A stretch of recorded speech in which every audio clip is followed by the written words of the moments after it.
Antes de nada, en nombre de toda la organización, en nombre de absolutamente todos, daros las gracias por la respuesta que habéis tenido a este congreso. Es sorprendente. Hace un momento estaba hablando con alguien aquí, con Jesús Ortega de la revista Enigmas, y estaba hablando con él de lo relevante que me parece que lo latente se esté haciendo patente, es decir, que son el interés por las temáticas de las que se va a hablar en este congreso, el tema de los misterios y los enigmas.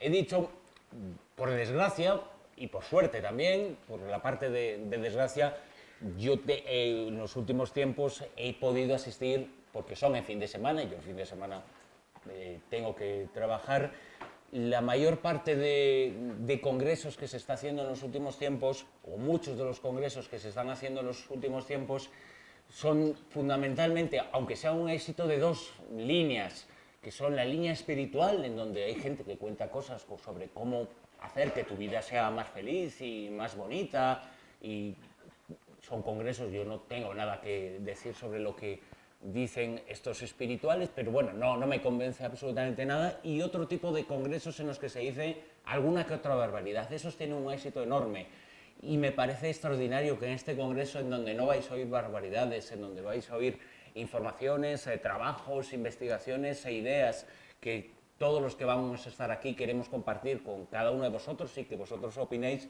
a mí me parece extraordinario y fantástico que tenga este éxito y esta acogida. Por eso decía que lo patente, que lo latente, que es el interés por estas temáticas, se haga patente en este tipo de congresos y en este tipo de actos. Congresos y actos que yo ayer estaba acabando de preparar un poco la charla de hoy y estaba viendo cómo hablar un poquito y qué ejemplo poner sobre cómo actúa el poder, sobre cómo actúa el que está arriba, cómo quiere dominar al que está abajo, porque voy a hablar de secretos, pero esto tiene mucho que ver con el poder y con el súbdito. El súbdito somos el 99,9% de los seres humanos, entre ellos prácticamente todos, o todos los que estamos aquí. Y casualmente, y digo casualmente porque no deja de ser casualidad que en este congreso Josep Guijarro os va a hablar del mundo de las casualidades. Y no deja de ser casualidad que ayer estaba buscando una pequeña referencia que yo sabía que había publicado en un libro, en el libro La invasión OVNI, y yo sabía que esa pequeña referencia, que eran unas conclusiones que habían sacado una serie de militares tras investigar los primeros casos de objetos volantes no identificados, de ovnis, en el año 47. Cuando abro esa página me encuentro un recorte de prensa que yo había guardado ahí por alguna razón y que era justo lo que yo quería transmitir un poco al comienzo de esta charla, que es cómo actúa el poder con nosotros. Me dicen que ahora aquí se oye... ¿Sí? ¿Me oís? Vale. Me pongo este micrófono.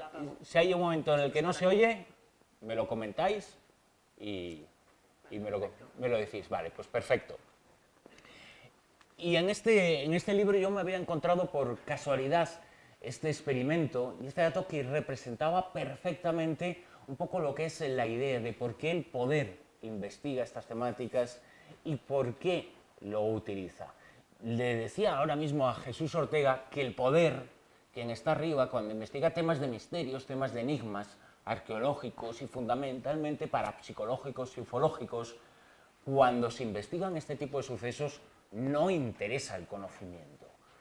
Podemos pensar que en las altas esferas del poder, militar o no militar, interesa saber qué hay detrás del fenómeno OVNI, qué hay detrás de las capacidades psíquicas, pero no. Pueden encontrar respuestas, evidentemente, porque tienen más dinero que nadie para investigarlo y seguir. No, lo que les interesa es cómo utilizarlo.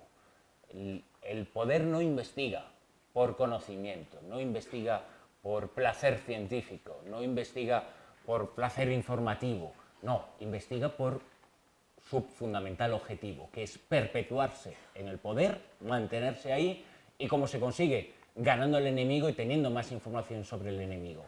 Para eso, entre otras cosas, hay que utilizar a la población y utilizar a la opinión pública para hacerle creer una serie de cosas.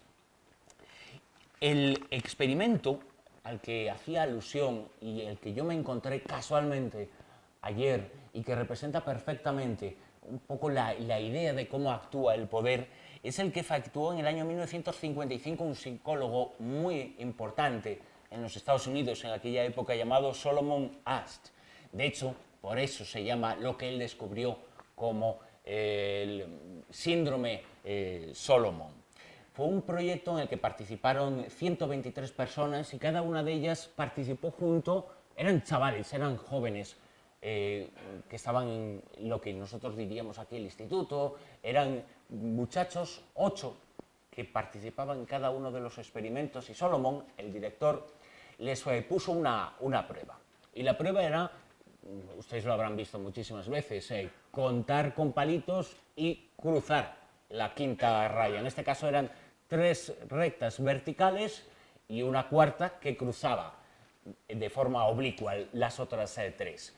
El experimento era muy sencillo. Querían saber qué es lo que decía el octavo asistente, pero había trampa. Es decir, Solomon había quedado con los 7 primeros que estaban en la clase, que formaban parte del estudio, había quedado en que mentirían en la respuesta. La respuesta era muy clara. La respuesta a la pregunta que era ¿cuáles de las que aparecen aquí son exactamente iguales en longitud? ¿Cuáles de las barras? La respuesta era muy clara y muy evidente. Era la de cada uno de los extremos. Pero los muchachos, cuando llegaba el octavo a la sala, el octavo de los muchachos a la sala, los muchachos respondían falsamente. Y prácticamente en el 70-80% de los casos respondían lo mismo. Pero era una respuesta evidentemente falsa. Cuando llegaba el octavo, se le pedía lo mismo, que respondiera, pero él no sabía que había un pacto entre los otros asistentes a esa charla, a ese experimento. Y, sin embargo, él, el octavo asistente, respondía siguiendo el mismo error de los anteriores. Es decir, aunque sabía perfectamente la respuesta, él respondía en función de lo que habían respondido los otros. Él llegó a una serie de conclusiones y os las voy a leer. Todos se dejaron influir, decía Solomon Asch, todos se dejaron influir. Distinguían perfectamente la línea que era correcta, pero habían dicho en voz alta la falsa por miedo a equivocarse y al ridículo por ser el elemento discordante del grupo. La conformidad en el proceso por medio del cual los miembros de un grupo social cambian pensamientos, decisiones y comportamientos, lo hacen para encajar con la opinión mayoritaria. Es decir, uno es capaz de mentir o de dejarse engañar si esa opinión es la de la mayoría e incluso si llega a creer esa falsa idea, esa falsa realidad. A esto se le llamó, y a las consecuencias, se tenía mucho que ver con el egoísmo, porque no hacemos determinadas cosas para destacar sobre el resto, para llevar la contraria, tiene mucho que ver sobre cómo actúa el poder. El poder actúa con una serie de ideas que se transmiten a través de diferentes formas y a través de diferentes medios que se transmiten para generar una serie de ideas en la opinión pública. Si se dice lo contrario, eres el raro. Vosotros sois los raros, por estar 300, 400 aquí en un congreso de temas raros. Así que os felicito, pero seguid en esa línea. El ser raro significa mirar un poquito más allá de la realidad. Y si vosotros sois raros, imaginaos los que hablamos aquí, ¿no? Muchísimo más raros todavía. Pero la rareza es la excelencia, eso no lo dudéis. Y el ser diferente significa tener la mente un poco más allá de lo que se nos dice que es correcto. El efecto Solomon tiene esa consecuencia. Creemos una cosa, la llegamos a asumir como verídica y no nos movemos de ella. En relación a estas temáticas, por ejemplo, se vio muy claramente cómo funcionaba ese efecto en un tiempo tan remoto como el año 1913. En el año 1913, cuando tuvieron lugar, todos habéis oído hablar de ello, las apariciones de Fátima, cuando 3 pastorcillos durante varios meses observan una extraña entidad que partía del interior de una nube. Esa extraña entidad atravesaba algo parecido a un haz de luz, se ponía cerca de ellos daba aparentemente una serie de mensajes e incluso en esos mensajes se decía que un día, que era el 13 de octubre, esto fue en 1917, era el 13 de octubre, se produciría una última aparición en donde todo el mundo podría ver algo verdaderamente milagroso y maravilloso, que luego fue esa famosa danza del sol. Con el paso de los años, con el paso de las décadas, se averiguó la verdad sobre este asunto. Los fenómenos eran total y absolutamente reales. No sabemos, se puede teorizar sobre ello, pero no sabemos cuál es su interpretación. Pero en sus relatos originales, los muchachos hablaban, los pastorcillos, los tres pastorcillos, fallecidos ya los tres, la última Lucía hace muy poco, decían que habían visto a una extraña entidad que había partido de una nube, se transformó en una nube, de un objeto volante no identificado, esa era la realidad, y que iba embutida en una especie de traje similar al muñeco famoso Michelin, y que llevaba a su alrededor una especie de casco luminoso, y que el fenómeno de la danza del sol no era el sol realmente lo que habían visto, sino que era un objeto que se había pasado por la explanada de Cobadiría muy cercana a Fátima. Pero esto se encontraba en los archivos oficiales, habían sido secretos durante décadas y durante décadas, esperando que alguien los investigara y los estudiara. El testimonio tenía muy poco que ver con lo que se dio a conocer a la opinión pública por entonces, porque lo que se dio a conocer a la opinión pública por entonces es que los muchachos habían visto a la Virgen partir de una nube que les había dado una serie de mensajes y que le prometían a los muchachos un gran milagro, un gran acontecimiento religioso en ese mes de octubre. No se encontraron realmente con la Virgen, vieron otra cosa distinta, pero a la opinión pública se le dijo eso. ¿Por qué? El objetivo era reforzar el poder, reforzar a la religión, reforzar a la Iglesia Católica en su momento. Había una intencionalidad en eso. Y ese tipo de comportamientos se han repetido a lo largo del tiempo en muchísimas ocasiones. Otra de las casualidades, fijaos que he tenido la ocasión hoy mismo, esta que he contado del efecto Solomón fue anoche, y otra de las casualidades es que hoy mismo, también tiene mucho que ver con las mentiras del poder, hoy mismo han llegado los primeros ejemplares de mi último trabajo que se titula Un mundo infeliz, está basado en una sección del programa de radio que hago, se titula Un mundo feliz, el libro de Aldous Huxley donde nos presenta ese mundo futuro distópico, y la portada que hizo el equipo de libros Cúpula, la portada muestra a una chica desnuda, de espaldas y con un código de barras en su espalda. En realidad todos somos códigos de barras, todos somos objetos para la venta, todos somos objetos para insertar una idea, un concepto, algo con lo cual manipularnos y engañarnos. No solamente hay mentira en el mundo de la corrupción, en el mundo de la política, en el mundo de la banca, bueno, en todos los mundos hay mentira. También hay mentira dirigida desde arriba en el mundo del misterio, de los enigmas. He citado como primer ejemplo, pero es que podíamos irnos mucho atrás y podemos remontarnos a mucho tiempo, a mucho más reciente, cómo se utilizó el caso de las apariciones de Fátima.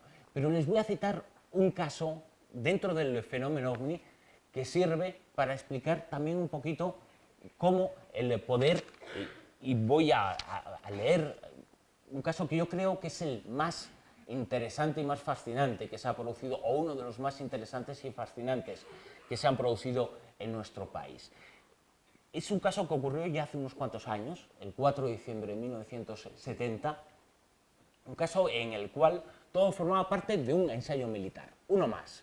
Dos pilotos de combate de la base aérea de Zaragoza, entonces militares, tanto Luis Carballo como Alfonso Sáez Benito, que llegó a ser el jefe militar de esa base, de la base aérea de Zaragoza, formaban parte de un experimento militar, de un ensayo muy habitual en esa época y en cualquier época, que era dar una serie de coordenadas, un intruso aéreo se había colado en tal sitio y había que viajar a esa zona, encontrarse allí con ese supuesto enemigo y tratar de pues, ver y medir con qué rapidez se llegaba al lugar, con qué efectividad se anulaba su capacidad contra el poder del invadido, en este caso del ejército español era un ensayo militar más. Y les decían que el falso eco, el falso intruso, que podía ser un avión argelino, un avión marroquí, un avión francés, se encontraba más o menos sobre Gijón, en la zona del Golfo, a la altura de Asturias, a la altura de Cantabria. Y ahí había un eco no identificado que tenían que identificar y tenían que dirigirse hacia él. Sin embargo, ocurrió algo verdaderamente llamativo e inesperado por parte de los soldados y de los militares, de los capitanes de aquel F-86, que era el avión, el caza, que entonces se utilizaba mucho, le llamaban el ataúd en volante por entonces, porque hubo muchos accidentes en aquella época con los Sabre F-86. Bueno, pues en un momento determinado, cuando se iban a dirigir a esa zona en donde se encontraba el falso eco no identificado, los radaristas de Siesta, Siesta es el nombre militar que recibe el radar de Calatayud, que es uno de los más importantes a nivel militar que existe en nuestro país, les dicen, se acabó el ejercicio, ahora mismo estamos viendo un ejercicio real. Y les insistieron, porque claro, lógicamente había escepticismo por parte de los dos pilotos de aquel avión, era un biplaza, aquel avión, con Saiz Benito y con Carballo. Y les dijeron que se acababa de detectar un objeto, un auténtico objeto volante no identificado, que lo localizaran. Les dieron las coordenadas, no fue posible localizarlo, no fue posible verlo, no fue posible identificarlo.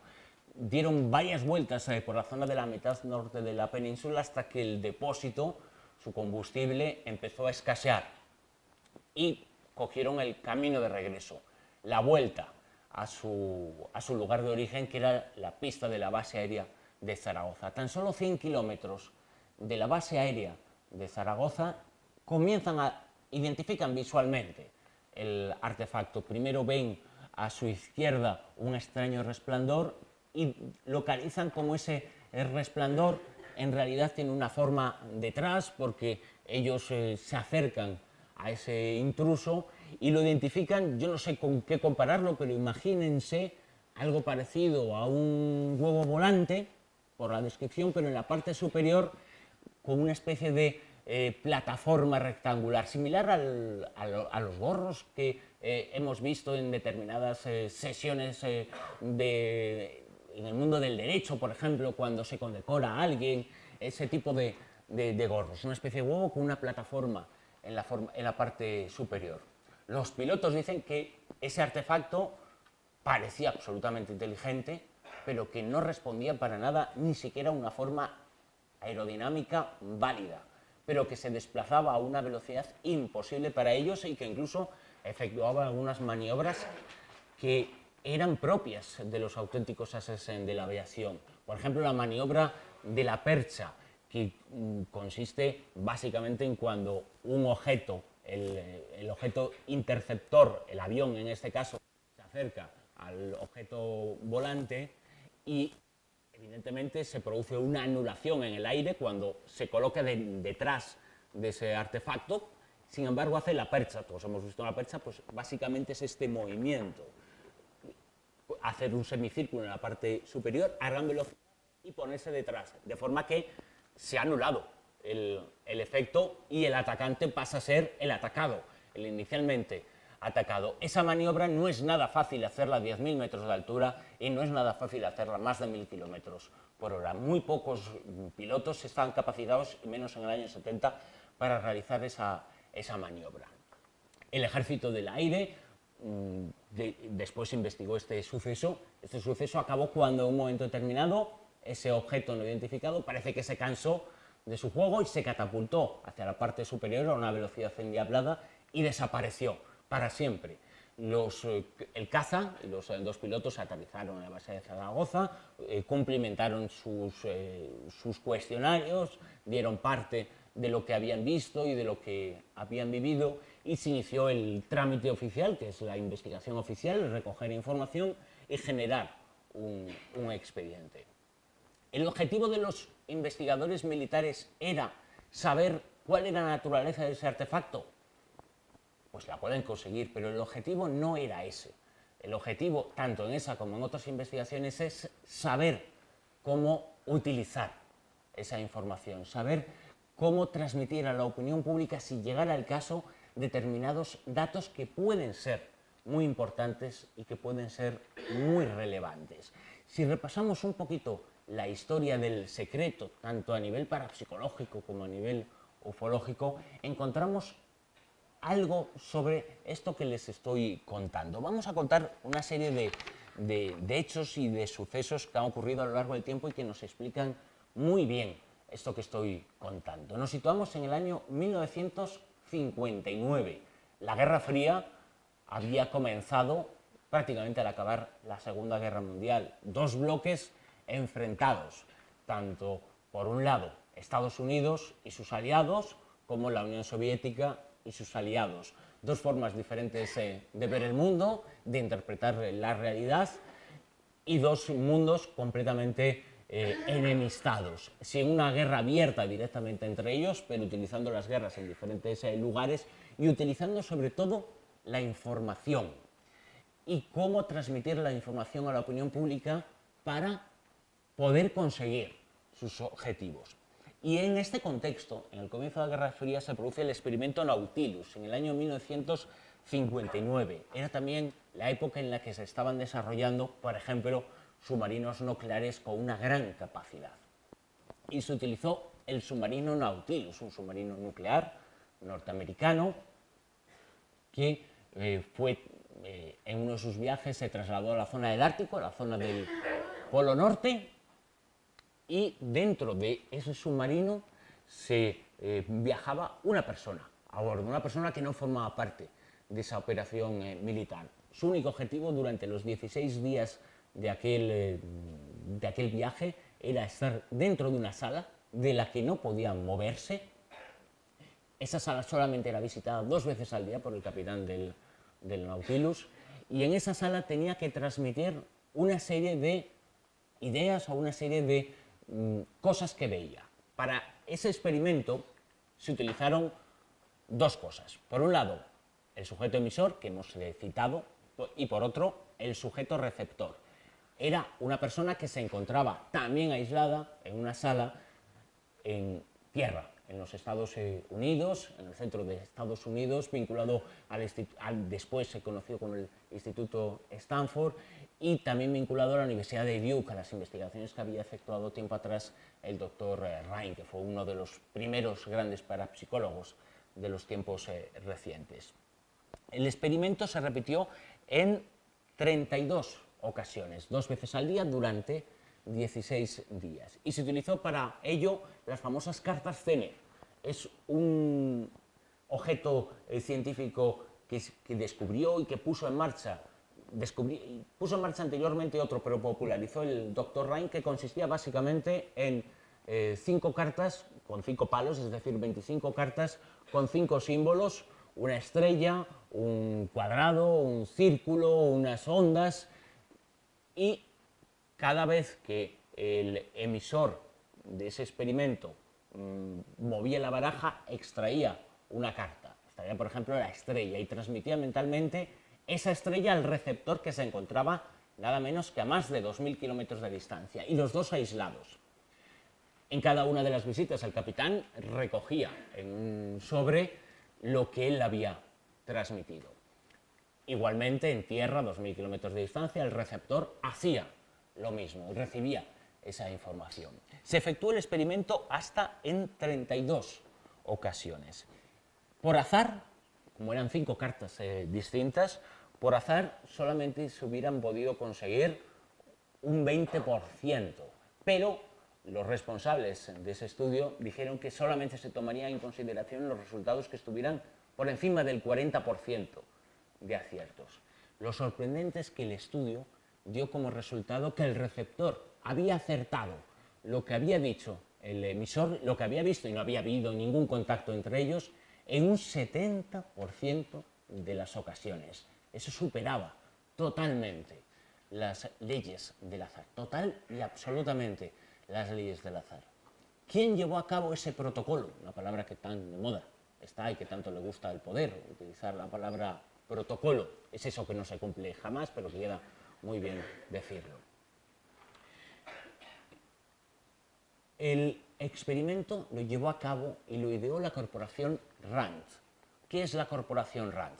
La corporación RAND es un instituto de los Estados Unidos con presupuesto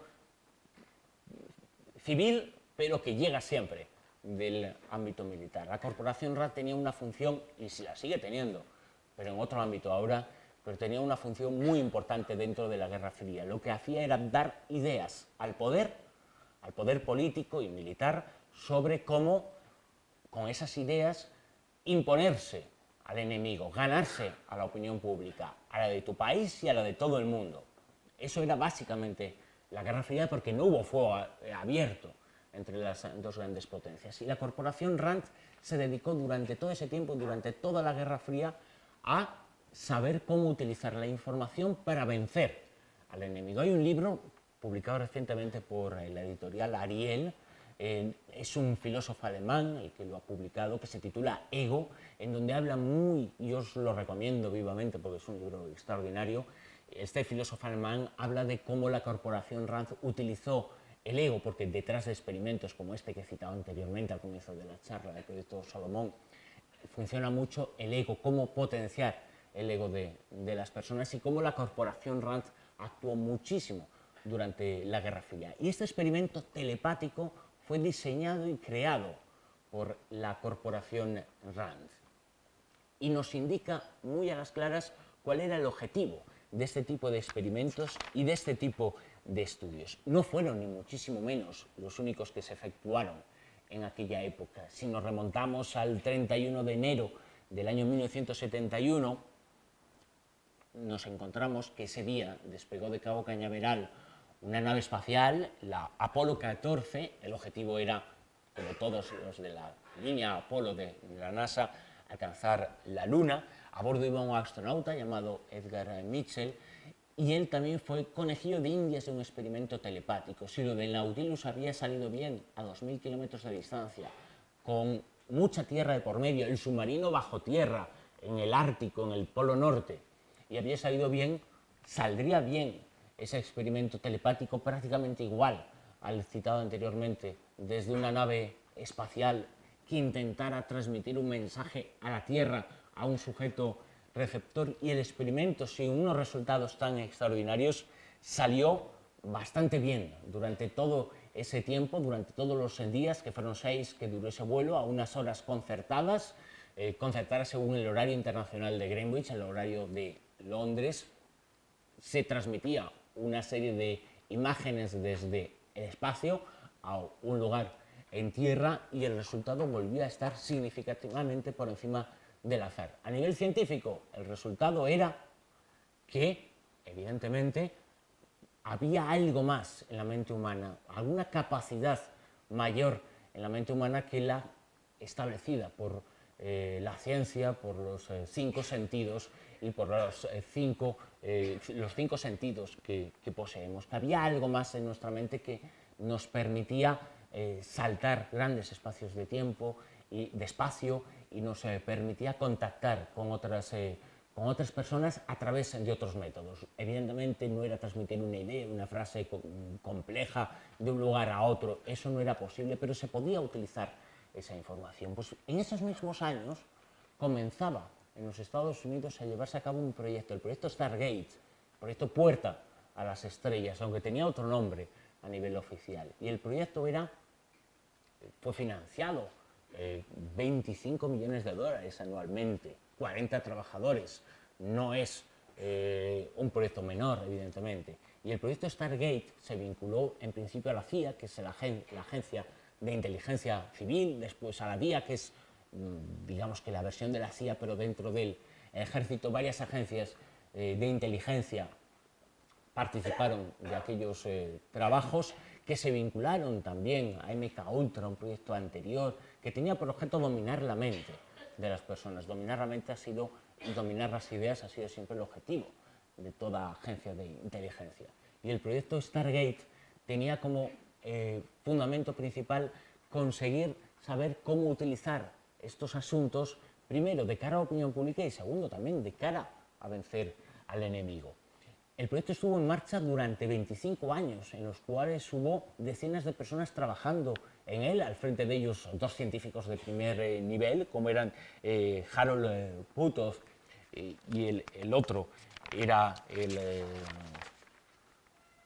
Russell Targ y Harold Puthoff, eran dos científicos de primer nivel que estuvieron al frente de este trabajo, que estuvo en marcha prácticamente un cuarto de siglo, con un altísimo presupuesto, y el objetivo era crear toda una rama de agentes secretos que utilizaran estas capacidades, por ejemplo, para saber qué es lo que pasaba o dónde había tal base del enemigo, en este caso la Unión Soviética, o dónde opositores incómodos en Argelia, y hubo algún caso que se demostró, en el caso de Argelia, por ejemplo, que se demostró que lo que se veía con esos poderes mentales, con esa visión remota, era más o menos ajustado a la realidad. Bueno, pues al mismo tiempo que esto ocurría en los Estados Unidos, se llevaron a cabo una serie de experimentos en la Unión Soviética similares.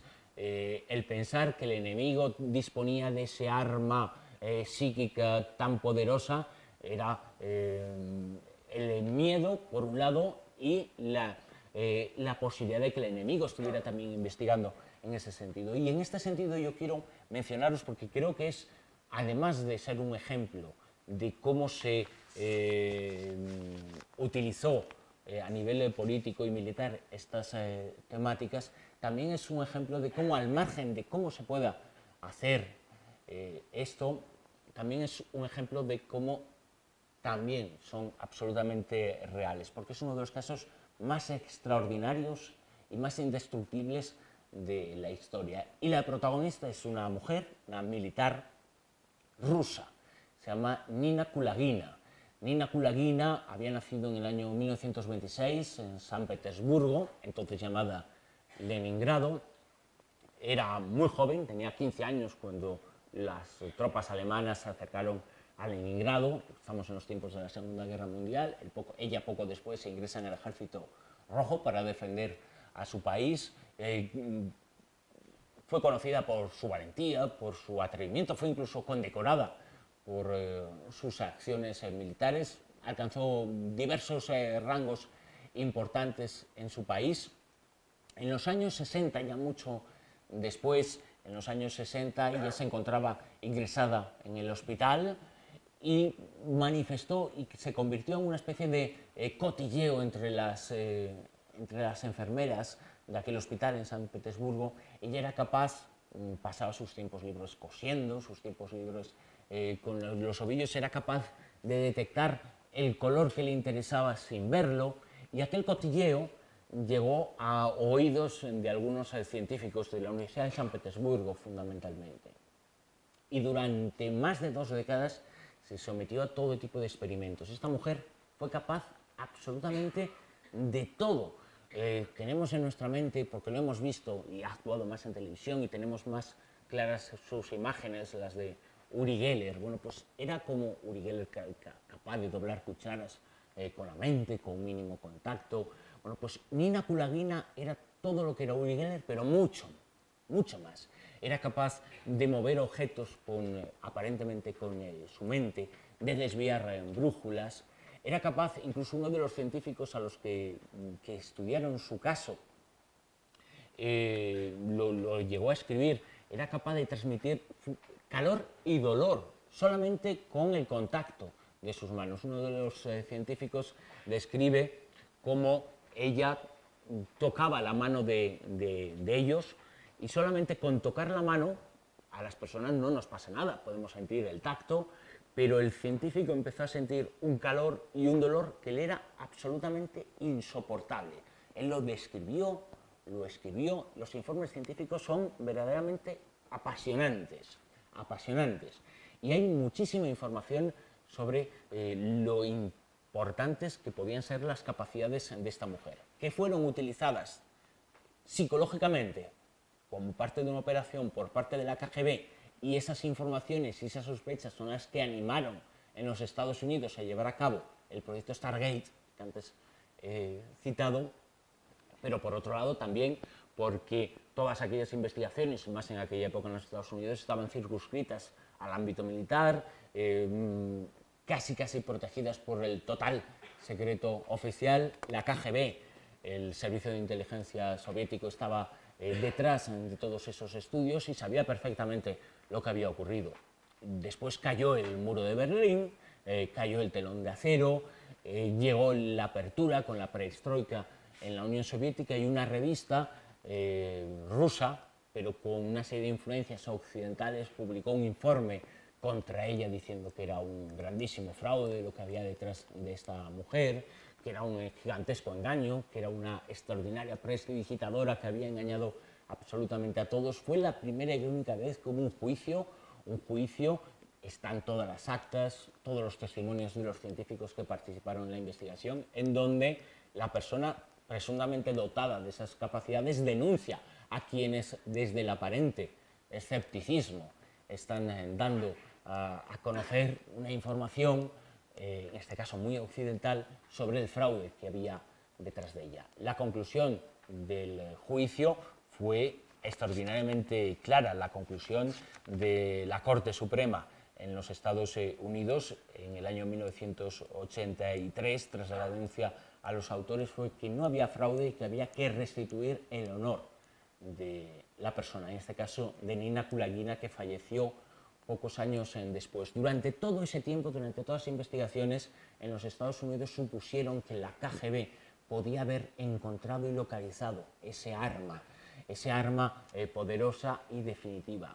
Y la lucha entre los servicios de inteligencia, de un lado, los servicios de inteligencia norteamericanos y los servicios de inteligencia rusos, soviéticos, en este caso, fue la que animó a una serie de investigaciones y una serie de estudios. Pero el objetivo, como decía al comienzo, no era, aunque lo pudieran conocer, saber sobre el fenómeno, sino saber cómo utilizarlo. Cuando comenzaron todo este tipo de investigaciones, al mismo tiempo, en los Estados Unidos comenzaron a suceder cosas extrañas en el cielo. Se empezaron a ver, entonces se llamaba platillos volantes. Se empezaron a percibir en el cielo extraños objetos no identificados que no respondían aparentemente a la normalidad, a lo que se conocía. En el año 1947 es cuando se produce esa eclosión mediática. Quizá el momento es importante porque es cuando se produce, tras la Guerra Mundial, una gran explosión mediática, muy similar a la que estamos viviendo ahora, pero con otra tecnología. A una gran explosión mediática que se vive en los Estados Unidos a finales de la Segunda Guerra Mundial y comienzos ya de lo que era la Guerra Fría. El primero de los casos, por lo menos que tuvo una gran repercusión, fue el de Kenneth Arnold, cuando un piloto civil norteamericano observa 9 objetos no identificados en las cercanías del Monte Rainier, en el estado de Washington, en los Estados Unidos. Describe que el movimiento de aquellos objetos era completamente anómalo, completamente imposible de realizar para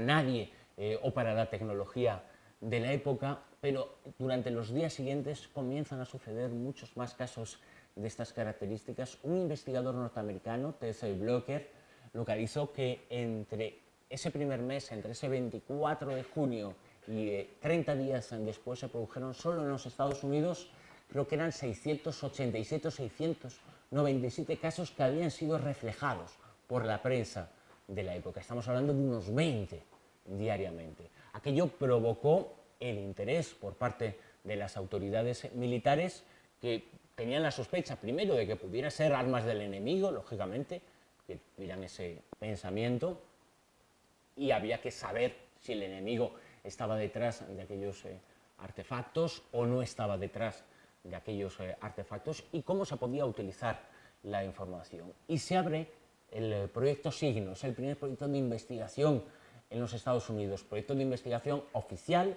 que tiene por objetivo, ese proyecto de investigación, saber qué hay detrás del fenómeno OVNI. Fueron unos meses muy intensos en donde militares norteamericanos de la base de Wright-Patterson, que es donde se llevaron a cabo las primeras investigaciones, donde se centralizó administrativamente esta investigación, estudiaron diversos testimonios, diversas informaciones y llegaron a una serie de conclusiones, que son esas conclusiones a las que yo hacía alusión al comienzo de esta información, que se dieron a conocer por parte del militar Nathan Swing en el año 1947, a finales de 1947.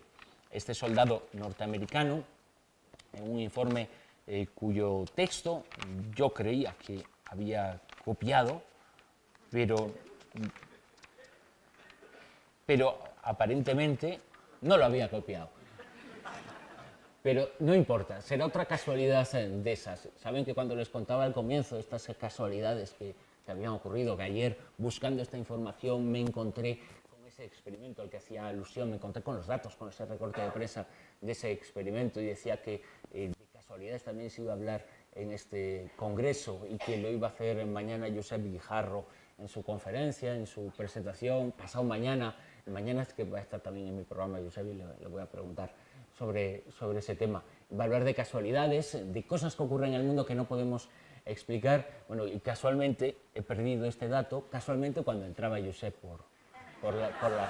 Así que tienen la culpa ustedes a Josep, que va a hablar mañana. Bueno, mañana van a tener y pasado aquí también lo van a tener. Pero lo que decían en ese informe del año 1947 es que el fenómeno era absolutamente real, era absolutamente inteligente y que ese fenómeno no parecía corresponder, aunque había algunos casos que se podían deber o no a fenómenos naturales, a fenómenos atmosféricos, a fenómenos astronómicos, aunque algunos casos pudieran deberse a eso, había una base que exigía lo siguiente, y lo ponía al final en ese informe, exigía que se investigaran esos sucesos, sus implicaciones, se mencionaba la palabra implicaciones, y que se estableciera como secretas las investigaciones que se harían sobre ese fenómeno. Ocurrieron muchísimos otros casos en los Estados Unidos en aquella época. Me acuerdo, por ejemplo, en el año 52, cuando varios radares militares y numerosos testigos sobre la zona centro de Washington detectan unos objetos no identificados, se obtienen incluso fotografías, estuvieron durante horas. Horas después se tuvo que hacer una rueda de prensa por parte de militares norteamericanos porque había una gran expectación por parte de la opinión pública y se dijo que eran, bueno, simples efectos de la inversión térmica y que el fenómeno estaba explicado. Pero los fenómenos extraños siguieron produciéndose durante mucho tiempo, hasta el día de hoy, y también se supo como todos aquellos primeros proyectos secretos militares en los Estados Unidos tenían un objetivo. Por un lado era estudiar el fenómeno, por otro saber cómo utilizarlo y por otro, de cara a la opinión pública, había que decir que eran falsos en la mayor parte de los casos. Muchos de esos estudios se llevaron a cabo dentro del proyecto Libro Azul, que llevaba la parte, digamos, científica, estaba encabezada por un astrónomo llamado Joseph Allen Hynek, que explicó cómo el objetivo, por un lado, era informarse sobre los hechos, pero que a la opinión pública había que transmitirle explicaciones a cada uno de esos eventos o utilizarlos. Porque si hablamos de la utilización de estos fenómenos, podemos pensar que eso era cosa de los años 50 y 60 en los Estados Unidos. En absoluto. Es cosa incluso de los tiempos recientes. Hace unas semanas todos habéis oído hablar, ¿no?, de Edward Snowden. Gracias a Edward Snowden, a este analista de la Agencia de Seguridad de los Estados Unidos, se han podido conocer una serie de informes, una serie de datos sobre cómo todos y cada uno de ustedes son vigilados, controlados en sus gustos, en sus acciones, en absolutamente todo, mediante programas informáticos y que nos tienen a todos vigilados. Como decía, todos tenemos un código de barras puestos y todos formamos parte de ese gran teatro. Bueno, pues Edward Snowden, uno de esos documentos, una de esas informaciones tenía que ver con la desinformación en estas temáticas y cómo podían utilizarse estas temáticas para engañar y mentir a la opinión pública sobre determinados asuntos. ¿Por qué? Los informes de Edward Snowden decían que dentro del mundo de los creyentes y también de los escépticos califican a los creyentes en los ovnis como crédulos. son dos formas de credibilidad absoluta, tanto en el mundo de la creencia absoluta como en el mundo del escepticismo absoluto. Hay una credibilidad enorme y son muy militantes, cada uno de ellos, son muy militantes de sus creencias. Y se decía en ese informe cómo se podían utilizar esos grupos para transmitir determinadas informaciones y determinadas creencias. Por ejemplo, seguro, levanten la mano, ¿cuántos habéis oído decir, bueno, esto lo habéis oído todos, que el cerebro lo utilizamos al 10% solamente de nuestra capacidad? Bueno, mentira, utilizamos el 100%. Pero ¿cuántos habéis oído decir que el 2% de los casos, solamente el 2% de los casos ovnis se quedan inexplicados? Y algunos hablan de hasta el 10%, a que lo habéis oído todos en alguna ocasión. Eso, que la mayor parte de casos están explicados. Pues bien, hay un ejército, que es el francés, que abrió un departamento para investigar, y es posiblemente el que más casos ha estudiado porque puso todas sus fuerzas, tanto las civiles, a través de la policía, como las militares, para investigar casos ovnis. Esta es mi despertar. Esta es la hora en la que me levanto de la siesta. O sea, vamos a ver. O sea, te juro que pensaba que tendría que avisar a alguien del público y veo que es a ti. Les prometo que yo les he pagado, se había encendido. Josep, ¿qué has hecho? No. Uno de los objetivos de esta temática es siempre echar la culpa a los otros, ¿no? De esta temática me refiero a nivel del secreto oficial. Esta es la hora a la que yo me levanto de la siesta, habitualmente. Por eso pongo el despertador. Pero es que ayer, yo sé, cuando encontraba el papel ese, buscando lo que había dicho Nathan Zwing en el año 1947, eran las 3 y pico de la mañana, que es la hora en la que yo empiezo a pensar en acostarme. O sea que tiene toda una explicación. Bueno, está hablando de la investigación que había efectuado el gobierno francés, el ejército francés, de estos fenómenos, del fenómeno ovni. Y el ejército francés hace no mucho, aunque dio a conocer la información en el año 2006, 2005, 2006, pero en el 2013 actualizó su base de datos. Sobre el 100% de los casos, ha dado a conocer una gráfica en donde se habla de los casos que están explicados, de los casos que son explicables, es decir, que podrían faltar información, de los casos que no se pueden explicar de ninguna forma, y llegaba a una conclusión que es absolutamente distinta a todas. Ese no soy yo. Ese ha sido Josep.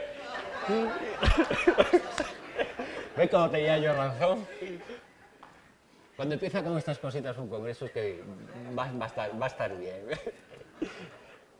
Y el 100% de los casos llegaban a la conclusión de que, por ejemplo, que el 41% de los fenómenos, de los casos ovni son fenómenos que todavía no son, podría haber poca información, no son identificables, que hay identificables un 28% y un 9% de fenómenos parcialmente identificados y un 22% de no identificados. Es decir, que 1 de cada 4 sucesos casi no pueden ser identificados de ninguna forma y que 4 de cada 10, es decir, si sumamos los dos, prácticamente 2 de cada 3, todavía no se ha encontrado una explicación. Es la mayor base de datos que se ha hecho. Sin embargo, la creencia es otra totalmente distinta, sobre que el número de fenómenos inexplicados son muchos menos.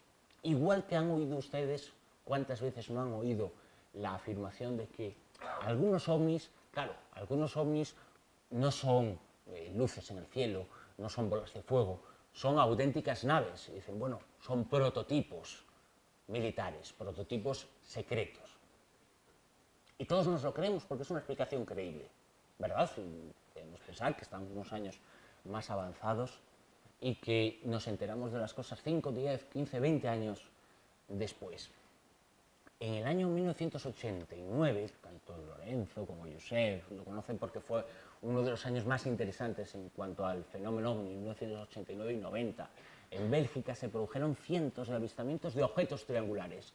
eran capaces de todo tipo de maniobras, de todo tipo de efectos aeronáuticos que no parecían comunes, que parecían escaparse a toda nuestra comprensión. Con los años se dio a conocer que esas informaciones, y se dio a conocer veladamente por estos grupos de escépticos, fundamentalmente, que podían ser armas secretas, que podían ser prototipos aéreos, y se dieron a conocer una serie de informaciones, hablo del año 89, en donde se decía que estos aviones pues, eran capaces incluso de tener dentro de cada triángulo triángulos más pequeños, que eran capaces de superar 7, 8, 10, 20 veces la velocidad del sonido, que eran capaces absolutamente de todos.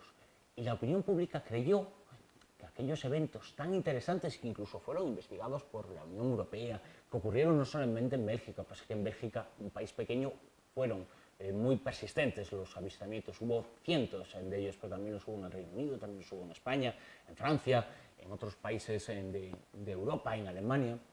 Pero se extendió la creencia de que eran prototipos secretos e incluso se dieron a conocer toda una serie de datos sobre lo que eran capaces de hacer esos prototipos. Eso en el año 1989.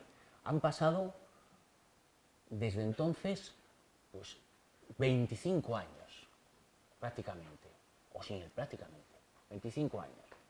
Esos prototipos nunca se convirtieron en reales, nunca ha existido la nave Aurora, como le llamaban algunos, nunca han existido esos aviones triangulares capaces de todos, incluso aviones triangulares que eran nodrizas, que eran capaces de guardar otros. Todas esas informaciones fueron divulgadas por esos personajes a los que se decían esos documentos que se han obtenido ahora gracias a Snowden, que se podían utilizar para dar a conocer cosas que de cara a la opinión pública se creyeran y se opinara que podían ser eso. En nuestro país eso ha pasado también, la utilización de la información. En nuestro país, por ejemplo, se produjeron en los años 70 algunos avistamientos en Canarias que se atribuyeron a misiles norteamericanos. Esa información nunca se demostró, por mucho que se dieran a conocer determinados datos, y se produjeron otra serie de sucesos que demostraban cómo hay una enorme mentira oficial sobre estas temáticas. Nuestro país, España, fue el primero de una serie de países que dieron a conocer, porque seguramente a nivel científico, a nivel informativo, se llegó a un tope, luego a nivel de utilización no. Se dieron a conocer una serie de informes, no todos, porque el fenómeno OVNI en España, por mucho que se desconozca, no se levantó el secreto, se levantó el secreto sobre el archivo histórico, en su momento, en el año 92, pero el fenómeno OVNI sigue siendo, y la información sobre OVNIs en España sigue siendo secreta. Y se dieron a conocer una serie de informes con una serie de circunstancias que creo que son muy llamativas. Yo pasé meses, años investigando esos informes y dándome cuenta de cosas verdaderamente tremendas, de cómo se nos engaña a la opinión pública con estas temáticas. Les citaré rápidamente algunos casos, porque se dieron a la opinión pública una serie de informes, que eran los informes originales, los de la época. Si un caso ocurría en el año 1980, se elaboraba un informe con un juez instructor que lo escribía y lo redactaba, se establecían una serie de conclusiones y se depositaba en el archivo militar. Años después se daba a conocer ese informe, pero con unos folios previos elaborados en tiempos recientes, elaborados en los tiempos de la desclasificación, que a veces incluso contradecían el informe original. Es decir, lo que se dio a la opinión pública era la parte original de la información y la parte actual, que es en donde muchas veces se encontraba la desinformación y la mentira. Los ejemplos son todos y cada uno de ellos están llenos de engaños y de mentiras. Por ejemplo, en Manises, no estoy hablando del famoso caso Manises, que igual habéis oído hablar, pero también podríamos hablar, pero otro caso ocurrido en Manises, creo que en el año 73, un piloto militar formaba parte también de unas operaciones rutinarias, se encontró con un extraño objeto que le invadió su espacio aéreo e incluso en rumbo de colisión con él. Él lo escribió en su informe, lo vivió, lo contó a través de los equipos de radio. Es un caso interesante como tantos y tantos otros. Yo incluso localicé a ese piloto cuando, otra de esas casualidades, un día se me ocurrió, bueno, ¿por qué no abro la guía telefónica? Y me lo encontré viendo al lado de mi casa, casualmente. Y la experiencia había ocurrido a cientos de kilómetros de allí, pero un soldado, un capitán militar que vivía muy cerca de donde yo vivía, y ese mismo día estaba entrevistándolo y estaba hablando con él. Él estaba indignado con que aquella información se conociera y se hubiera dado la información a la opinión pública, porque consideraba que ese secreto debía haberse mantenido. Pero al margen de eso, lo curioso es que lo que a él le indignaba y también a los investigadores es que en esas consideraciones previas que se hacían y que se hicieron en tiempos recientes, se decía que aquel piloto había visto Venus y que lo que se había encontrado era Venus y que le había engañado la vista y que, bueno, pues que lo que había detectado el radar se debía a un error del radar. El radar se estropeó a la misma hora que le había visto el ovni, pero bueno, no pasa nada, la irracionalidad a veces tiene mucho predicamento. Seguramente que hay gente que hoy, después de la conferencia de prensa de Monago, el presidente de Extremadura, seguro que hay muchos que se lo han creído, también absolutamente todo. Eso es lo que tiene la credibilidad muchas veces, ¿no? Pero bueno, eso se podía creer. Y daban una serie de partes astronómicos, a tal hora, en tal dirección, se encontraba Venus. Si uno veía la hoja militar, decían, pues, ojo, efectivamente, pues a ver si tienen razón. Hasta que se me ocurrió una posibilidad. Ellos daban unas coordenadas de la posición del avión, y esas coordenadas de la posición del avión, a una hora determinada, había una desconexión muy clara.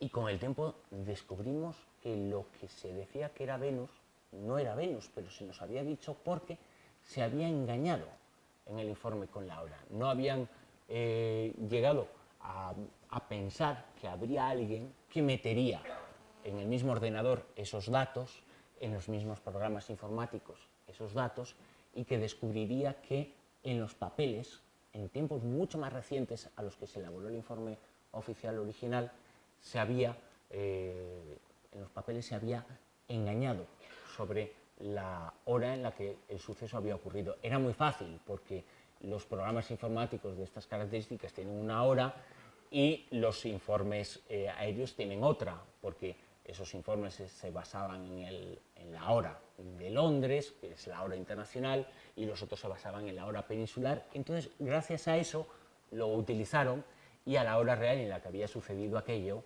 Venus era completamente invisible y jamás pudo haber provocado el error del piloto, y mucho menos la avería en el radar.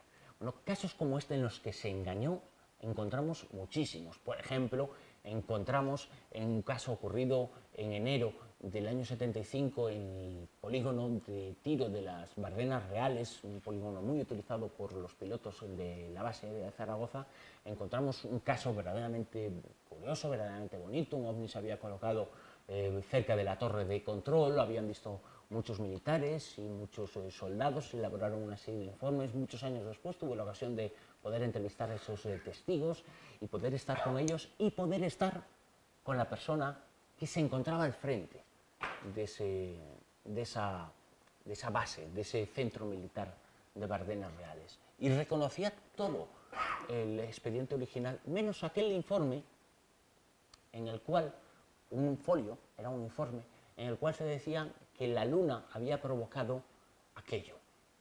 Ese informe se había utilizado por parte de los militares españoles en tiempos recientes para decir que posiblemente todo aquello se había debido única y exclusivamente a la luna. No recordaba aquel informe ninguno, y otro de los soldados que elaboró el informe oficial, Fernando Zamorano, se lo localiza en Madrid. A Ricardo Campos Pecino, el responsable de Bardenas Reales, lo encontré en Zaragoza. No reconocían ese informe, y después examinamos y analizamos que ese folio había sido redactado con una máquina de escribir que no existía todavía en el año en el que aparecía la firma. La firma aparecía en el año 75 y el informe apareció en el año 92, mucho tiempo después, y que se había utilizado una máquina de la empresa IBM que no existía en el año 75, sino que empezó a existir en modelos originales a partir de comienzos de los años 80. Es decir,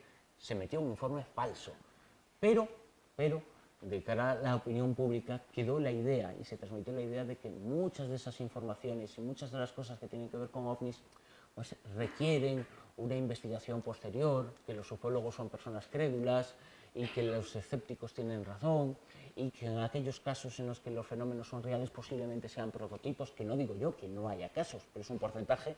Las investigaciones oficiales del ejército francés así lo dicen, pero es un porcentaje de casos, los explicables, que son muy pocos.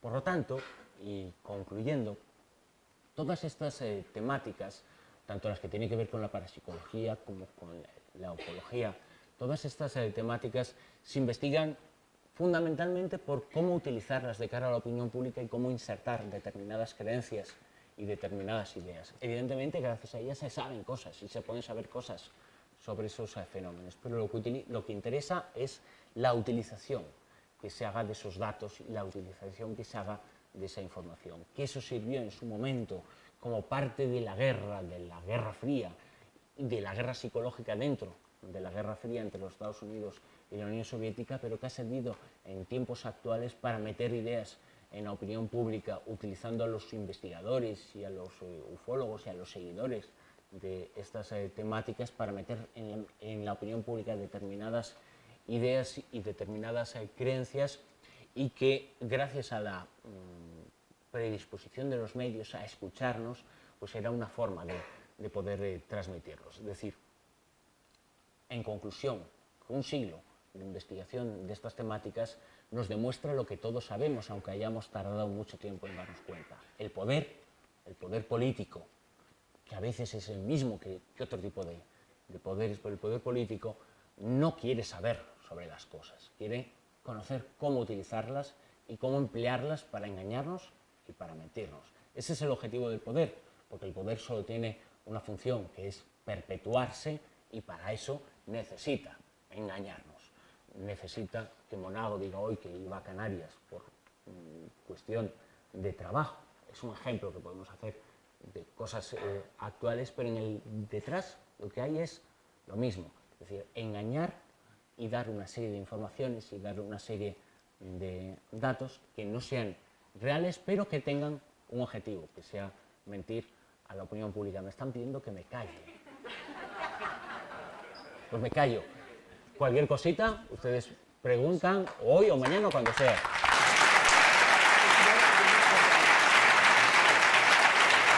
Tenéis 5 minutos de preguntas. Les voy a preguntar que levante la mano y le pasará el micrófono, y después de los 5 minutos de preguntas Bruno saldrá fuera. Si alguien quiere que le firme algo, o el libro o lo que sea, estará Bruno durante 10 minutos fuera. También durante esos minutos aprovecharemos que ahora ya están localizadas para dar las acreditaciones que están en orden alfabético, y será muy rápido ahora. O sea que si alguien quiere hacer alguna pregunta a Bruno, venga, ánimos. Ahí, vale. Mira. Un par de preguntitas muy rápido. Así que lo que habías dicho tú de Edgar Mitchell y la prueba que se hizo en la Luna, yo lo había escuchado siempre como algo, casi como una leyenda urbana.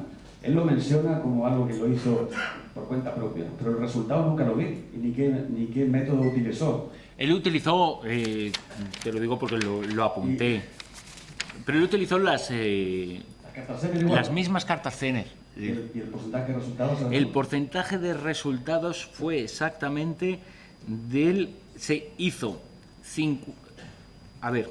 Sobre el 40%. No llegó. En el caso de Edgar Mitchell sí superó, en el caso de Nautilus llegó al 70% de aciertos, que es rotundamente mucho más. Él llegó al 28% de aciertos y el azar solo marcaba el 20%. Era un resultado significativamente mayor que el azar, pero no tan espectacular como en el anterior. Pero sí que demostraba, y así lo decía tanto él como los investigadores de Duke que estaban detrás de aquel experimento, que demostraban que había algo detrás de aquellos hechos. Él fue el impulsor de aquel estudio, pero evidentemente era un vuelo que estaba muy controlado todo lo que pasaba, evidentemente, pero él fue el impulsor de ese estudio. Y sí que Rand, la corporación Rand, en este caso, en el caso del Apolo, aparentemente que se conozca, no estaba detrás del caso de Nautilus, ¿no? Y luego, muy breve, porque tú también mencionaste acerca de Kenneth Arnold, y a mí me resulta, por ejemplo, él sale una fotografía con los modelos que él divisó volando, que son los platillos voladores, que se llama por el movimiento que hacía, pero son muy similares, sino idénticos a un modelo de prototipo jet nazi, no sé si lo has visto, hay un prototipo que es prácticamente idéntico. Yo no sé... ¿A modelos nazis, dices? No recuerdo el nombre, pero las alas, los primeros jet, no sé si llegaron a volar nunca. Pero las alas Northrop no eran nazis, otra cosa es la tecnología que se podía bueno, yo usar. No sé, he visto en Wikipedia, si me das una foto con la esvástica dibujada en las alas. Y sí, no sé qué podrían tener esa tía. Pero esos de alemanes con las dibujadas en las alas y con forma de Northrop no parece que llegaran a existir. Las alas Northrop sí llegaron a existir, pero no eran exactamente iguales. Una cosa es que a veces la psicología funciona mucho. Lo que dibujó Arnold fue básicamente algo así. Algo así, básicamente. Como un semicírculo, más o menos. Y las alas Northrop eran así. Es difícil, pero básicamente eran así. Las alas Northrop, los aviones que existían, pero cualquier cosa que vuela puede llegar a parecerse, pero nada de lo que observó Arnold, que además se movían, creo que eran, porque él llegó a medir, Arnold era el piloto del primer avistamiento, digamos, de la era moderna, no es que fuera el primero, ni muchísimo menos, es el primero que tuvo repercusión, pero él llegó a medir, porque yo estaba allí en el Monte Rainier, y viendo exactamente el lugar por donde él lo observó, y él pudo medir, porque se ven todos los montes, los enormes montes de la zona, y él sabía la distancia que había de un monte a otro, el tiempo que empleó aquello que vio, y la velocidad no tenía nada que ver con la de las alas Northrop, nada que ver. Y esa hipótesis de que se trataba de prototipos militares, bueno, queda muy bien y uno queda muy respetable si lo dice, pero de verdad no se corresponde a la realidad, ni físicamente, ni los movimientos, ni absolutamente nada. Es decir, lo que vio Arnold no corresponde por lo menos a eso, y además de que las alas Northrop, que eran algunos de los primeros aviones de esa tecnología, de la tecnología Stealth, que luego hemos conocido como la de los aviones invisibles al radar, que tiene esa forma vagamente triangular, y que se desarrollaron mucho en los años 80 y 90, y en los tiempos actuales, famosos B-2 que han bombardeado muchas zonas de Irak, por ejemplo, y que se han utilizado, que están sobre todo en la isla de Diego García, en el Pacífico, en la base militar norteamericana que tiene alquilada al Reino Unido. Es un caos, es una historia muy extraña, ¿no? Pero esos aviones que aparecieron 50 años después sí tienen la prehistoria en esos otros aviones, pero sus características y lo que vio Arnold, que conocía perfectamente la tecnología de la época, no correspondía con aquello, y sobre todo sus movimientos y la velocidad. Las alas Northrop por aquella época superaban la velocidad del sonido, pero no superaban lo que él había sido capaz de ver. Creo que eran 5 o 6 veces la velocidad del sonido. No recuerdo ahora exactamente el dato, pero era una velocidad imposible para la época. Y eso que fue una época en la que se había desarrollado mucho la tecnología, porque veníamos de la Segunda Guerra Mundial y las guerras son el impulso del mundo, ¿no? ¿Más preguntas? A nivel científico, quiero decir. Las guerras son una mierda como todo, pero como todo no.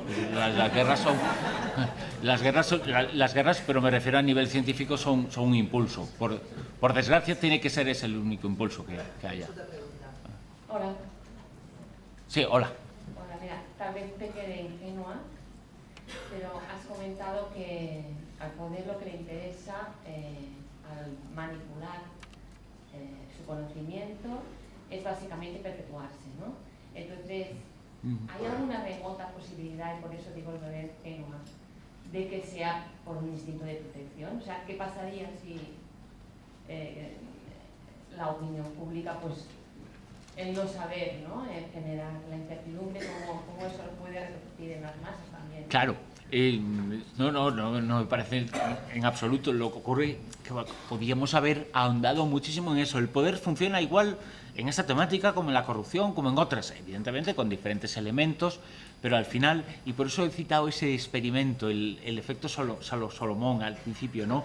Sobre cómo creemos cosas que nos inducen a creer que son las adecuadas. Evidentemente, tendríamos que meternos más en temas de sociología, de psicología social y cómo se comporta la masa. Cómo el mundo, muchas veces, la opinión pública cree mentiras que son evidentemente mentiras.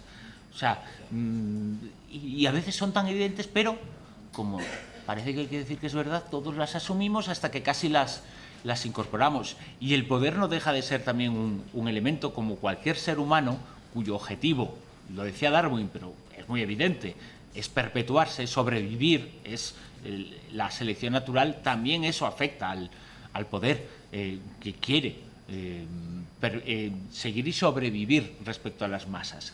Y las masas, en este caso, como en todos, tienen que formar parte de eso que antes decía, que opinar como todos, no salirse del tiesto, en cierto modo. Este experimento, una de las derivaciones que hacía, mañana está un psiquiatra aquí, seguramente os puede contar mucho más sobre eso, el doctor Gaona, pero ese experimento venía a demostrar, y después en la teorización posterior que se hizo, cómo lo que se busca por parte del poder es precisamente eso, que se crean una serie de cosas y se asuman una serie de ideas que hagan no levantarse, no destacar. Eso lo vemos a nivel global y lo vemos también a nivel individual. ¿Cuántos de vosotros en su trabajo, en trabajos que sean colectivos, con más personas, intentan no hacer algo para no molestar al grupo, para no molestar al de al lado, para no llamar la atención? Bueno, pues eso que pasa a nivel individual en muchísimas cosas, también pasa a nivel colectivo. A nivel individual tiene unos efectos y a nivel colectivo tiene el efecto de mantener a la población en una misma línea y que no destaque. El poder se incomoda cuando se lleva una opinión contraria a la general. Ahora estamos atravesando un momento en el cual parece que es, por la crisis económica, parece que hay un movimiento que va en contra del poder y de las líneas generales que se habían trazado. Pero evidentemente el poder tiene su objetivo, que es utilizar la información para que seamos lineales y no destaquemos, tanto a nivel individual como a nivel colectivo. Pero ese es el objetivo, no es ninguna ingenuidad, esa es la historia del mundo, además. Es que... ¿Más preguntas? Eso no puede venir en contra de la propia persona. Además, dependiendo de la capacidad de cada persona... Sí, claro, si tú destacas en tu grupo... Y el que no se le puede engañar. ¿Cómo? No lo he oído. Se le puede engañar y el que no se le puede engañar. Claro. Porque eso es muy relativo. No, evidentemente. Hay gente que se le puede engañar y gente a la que no se le puede engañar. Gente que se le puede engañar en algunas cosas y en otras no. Es un tema muy complejo, pero la información y las creencias a veces no son siempre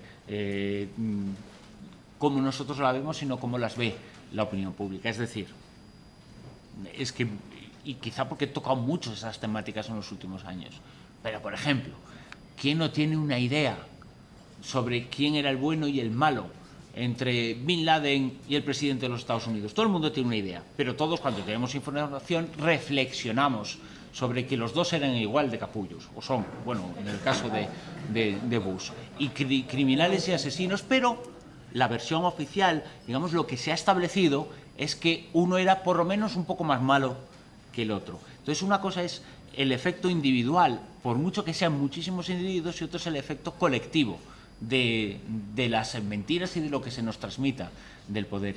Y el efecto colectivo es lo que importa. Siempre va a haber elementos disidentes y personas que piensen de forma distinta, aunque incluso sean más, pero lo que es la oficialidad tiene mucha fuerza. Es decir, pueden salir en determinados casos, por ejemplo, en los temas actuales, porque hay mucha información sobre cómo el poder actúa. Ahora se ha conocido esta semana la información de cómo había cientos de empresas que evadían impuestos gracias a una especie de trama en Luxemburgo. Esa información se conoce desde hace prácticamente una década, hasta que medios que tienen penetración social no lo han sacado y no lo han publicado esos datos, los LuxLeaks, que así se les ha llamado, no han tenido una gran repercusión, no ha tenido que salir el presidente de la Unión Europea, de la Comisión Europea, a dar explicaciones. Y sin embargo esa información estaba. A lo que me refiero que, por un lado está la opinión general, la opinión oficial, que es un ente muy difícil de definir, a la opinión individual, por mucho que sean muchos individuos, hasta que no ha sido, digamos, la prensa oficial en el sentido de general y aceptada como válida, la que ha sacado esa información, no le hemos dado ningún crédito. Y esa información estaba ahí. Entonces, eso es lo que me refiero.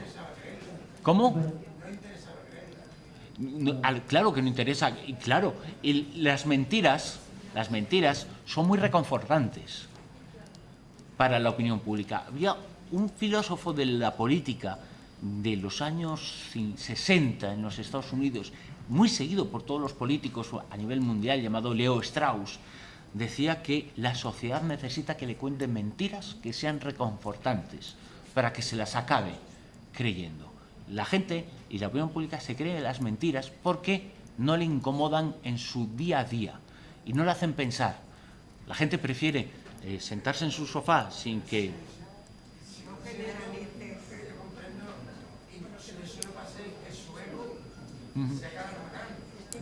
Bueno, lo que os propongo, más que nada porque si no luego, claro, también empezará muy tarde y acabaremos tardísimo, es que como Bruno va a estar ahora 10 minutos fuera donde los libros, pues si alguien quiere que le firme lo que sea, que también ahí le podéis preguntar cosas. Lo digo porque si no, retrasaremos toda la conferencia, acabaremos a las 11 de la noche y yo por mí no tengo problema, pero imagino que habrá gente aquí que también tiene que ir a casa.